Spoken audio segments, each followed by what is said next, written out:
A Song of Thanks, introducing Psalm 75. Psalm 75 is a very special song. It comes from the Bible, a holy book. A wise man named Asaph wrote its words. He was a musician and a singer for God.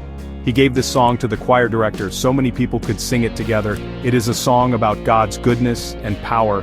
This psalm is like a letter to God. It is also a message for all people. Asaph wanted everyone to know about God's justice.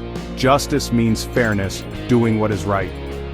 Psalm 75 tells us God is always fair. He sees everything that happens in the world, and He will make things right in His time.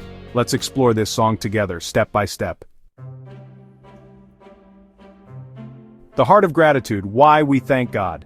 Giving thanks to God is very important. Psalm 75 starts with this big idea. We praise you, God, we praise you. This simple act changes our hearts. When we thank God, we look up, we see His goodness all around us. It helps us remember we are not alone. God is near and His name is near. Why should we give thanks so often? Because God gives us so many good things.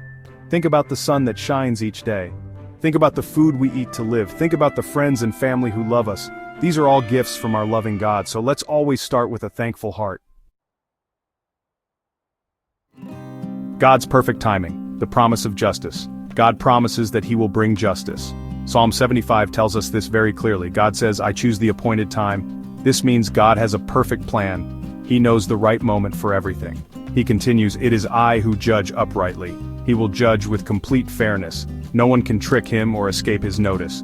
Sometimes it feels like bad things happen, and it seems like no one is stopping them. We might see people doing wrong things, and they seem to get away with it. This can make us feel worried or upset. We might wonder, where is justice? Psalm 75 answers this question for us. God sees, and He will act at the right time. Steady hands, God's control in a shaky world.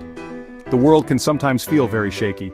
Psalm 75 says, when the earth totters, this means when everything seems unstable. It talks about the earth and all its people. Imagine a building shaking during an earthquake. That is how life can feel at times. People might be scared or confused. They might not know what to hold on to. But God gives us a wonderful promise. He says, it is I who hold its pillars firm. Pillars are strong posts that hold up a building. God is saying He keeps the world steady. Even when things seem to be falling apart, He has the power to hold everything together. His hands are strong and reliable. He is our firm foundation in troubled times. Section 5, the danger of pride, a warning to the arrogant. Psalm 75 gives a strong warning. It speaks to those who are proud and arrogant. God says, to the arrogant I say, boast no more. And to the wicked, do not lift up your horns. Horns here are a symbol of power and pride.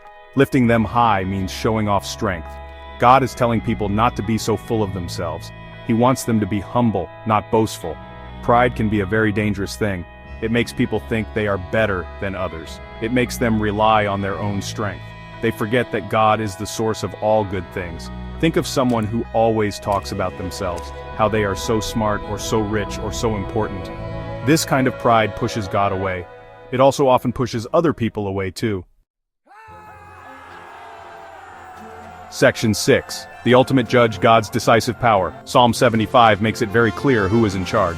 It says that judgment does not come from humans. No one from the east or the west, or from the desert can exalt themselves. This means people cannot make themselves great. They cannot decide who gets honor or power on their own. Promotions and true success are not just luck. They are not solely the result of human effort. The psalm tells us, it is God who judges. He is the one true ultimate judge. He has the final say in all matters. He decides who is lifted up and He decides who is brought down low. He brings one down, He exalts another. This is a very important truth to remember. Our fate is ultimately in God's hands. Section 7. The cup of judgment, a sobering reality. Psalm 75 uses a powerful image. It speaks of a cup in the hand of the Lord. This cup is not filled with something pleasant. It is full of foaming wine mixed with spices. This wine represents God's anger and judgment. It is for those who have chosen to do evil, those who have lived in rebellion against God. This is a very serious and sobering picture. God pours out this wine from the cup, and the psalm says, all the wicked of the earth must drink it down to its very dregs. The dregs are the nasty bits at the bottom. This means the wicked will face full judgment. They will experience the consequences of their actions. There is no escape from this divine justice. It is a strong warning about the reality of sin. Section 8. Sing it loud, proclaiming God's mighty deeds. In contrast to the fate of the wicked, the psalmist Asaph declares his own response. He says, "As for me, I will declare this forever. He will not be silent about God. He will tell everyone about God's greatness. He will proclaim God's deeds to the world." This is a joyful and important task. It is a way to honor God publicly. Then he adds, "I will sing praise to the God of Jacob." Singing is a powerful way to express joy.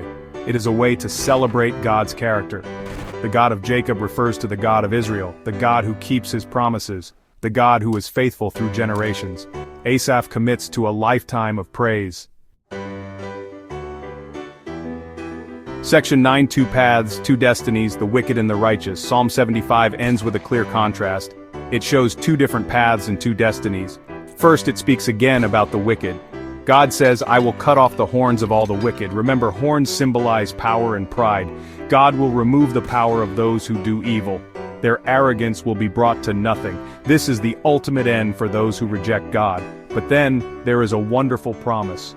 "But the horns of the righteous will be exalted." The righteous are those who follow God, those who try to live according to his ways. Their horns, their strength and honor will be lifted high. God himself will lift them up. This shows God's favor and blessing.